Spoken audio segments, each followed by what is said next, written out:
ಕರ್ನಾಟಕ ರಾಜ್ಯದಲ್ಲಿ ನಡೀತಾ ಇರತಕ್ಕಂಥ ಜನಾಕ್ರೋಶ ಯಾತ್ರೆ ನಾಳೆ ನಮ್ಮ ಕೋಲಾರ ನಗರದಲ್ಲಿ ಸುಮಾರು 10,000ಕ್ಕೂ ಹೆಚ್ಚು ನಮ್ಮ BJP ಕಾರ್ಯಕರ್ತರು ಈ ಭ್ರಷ್ಟ ಕಾಂಗ್ರೆಸ್ ಸರ್ಕಾರದ ವಿರುದ್ಧವಾಗಿರ್ತಕ್ಕಂಥ ಸಾರ್ವಜನಿಕ ಬಂಧುಗಳು ಬಂದು ಈ ಕಾರ್ಯಕ್ರಮವನ್ನು ಯಶಸ್ವಿ ಮಾಡೋದಕ್ಕೆ ಬರ್ತಾ ಇದ್ದಾರೆ. ಇದಕ್ಕೆ ನಮ್ಮ ರಾಜ್ಯದ ಅಧ್ಯಕ್ಷರಾದಂಥ BY ವಿಜೇಂದ್ರ ಅವರು, ಆರ್ ಅಶೋಕಣ್ಣವರು, ಛಲವಾದಿ ನಾಣಸಮ್ಮಣ್ಣವರು, ಅಶ್ವಥ್ ನಾರಾಯಣವರು, CT ರವಿಯವರು, ನಮ್ಮ ಸುನೀಲ್ ಕುಮಾರ್ ಅವರು, ಆಮೇಲೆ ನಮ್ಮ MLCಗಳಾದಂಥ ಮುಖ್ಯ ಸಚೇತಕರಾದಂಥ ರವಿಕುಮಾರ್ ಅವರು, ಅದಾದಮೇಲೆ ಎಲ್ಲ ಹಿರಿಯ ಬೈರ್ತಿ ಬಸವರಾಜಣ್ಣವರು, ನಮ್ಮ ಶ್ರೀರಾಮುಲವರು, ನಮ್ಮ ಕಾರಜೋಳ ಅವರು, ಎಲ್ಲರೂ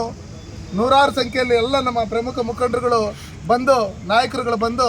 ಇದರಲ್ಲಿ ಭಾಗವಹಿಸಿ ಈ ಭ್ರಷ್ಟ ಕಾಂಗ್ರೆಸ್ ಸರ್ಕಾರದ ವಿರುದ್ಧವಾಗಿ ಈ ಕರ್ನಾಟಕ ರಾಜ್ಯದಲ್ಲಿ ನಡೀತಾ ಇರತಕ್ಕಂಥ ಅನ್ಯಾಯ,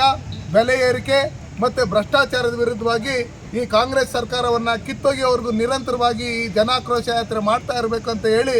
ಈಗಾಗಲೇ ಇಡೀ ಕರ್ನಾಟಕ ರಾಜ್ಯದಲ್ಲಿ ಹಮ್ಮಿಕೊಂಡು ಎಲ್ಲ ಕಡೆ ಯಶಸ್ವಿಯಾಗಿರೋದ್ರ ಜೊತೆಯಲ್ಲಿ ನಾಳಿನ ನಮ್ಮ ಕೋಲಾರ ನಗರದಲ್ಲಿ ಜಿಲ್ಲೆಯಲ್ಲಿ ನಮ್ಮ ಏನು MP ಕಾನ್ಸ್ಟಿಟ್ಯೂನ್ಸಿ ಇದೆ, ಇಲ್ಲಿ ನಮ್ಮ ಜಿಲ್ಲಾಧ್ಯಕ್ಷರಾದಂಥ ಓಂಶಕ್ತಿ ಚಲಪತಿರವರು, ನಮ್ಮ ಎಲ್ಲ ಮಂಡಲದ ಅಧ್ಯಕ್ಷರು, ಎಲ್ಲ ಮಾಜಿ ಶಾಸಕರು, ಸಚಿವರುಗಳು, ನಮ್ಮ ಎಲ್ಲ ಮುಖಂಡರುಗಳು ಎಲ್ಲ ಒಟ್ಟಿಗೆ ಸೇರಿಕೊಂಡು ಒಗ್ಗಟ್ಟಾಗಿ ಈ ಸಿದ್ದರಾಮಯ್ಯನವ್ರ ಸರ್ಕಾರನ ಕಿತ್ತೊಗಿಬೇಕು ಅಂತೇಳಿ ನಮ್ಮ ಕರ್ನಾಟಕದ ಮೂಡಲಬಾಗಿಲು ಕೋಲಾರದಿಂದ ನಾಳೆ ಜನಾಕ್ರೋಶ ಯಾತ್ರೆ 3ನೇ ಹಂತದ್ದು 4ನೇ ಹಂತದ್ದು ಶುರು ಆಗ್ತಾ ಇದೆ. ಅದಕ್ಕೆ ಸಾರ್ವಜನಿಕ ಬಂಧುಗಳು ಬಂದು ಇದರಲ್ಲಿ ಭಾಗವಹಿಸಿ ಕಾರ್ಯಕ್ರಮನ ಯಶಸ್ವಿ ಮಾಡಿಕೊಡ್ಬೇಕಂತೇಳಿ ನಾನು ಮನವಿ ಮಾಡ್ಕೊತೀನಿ.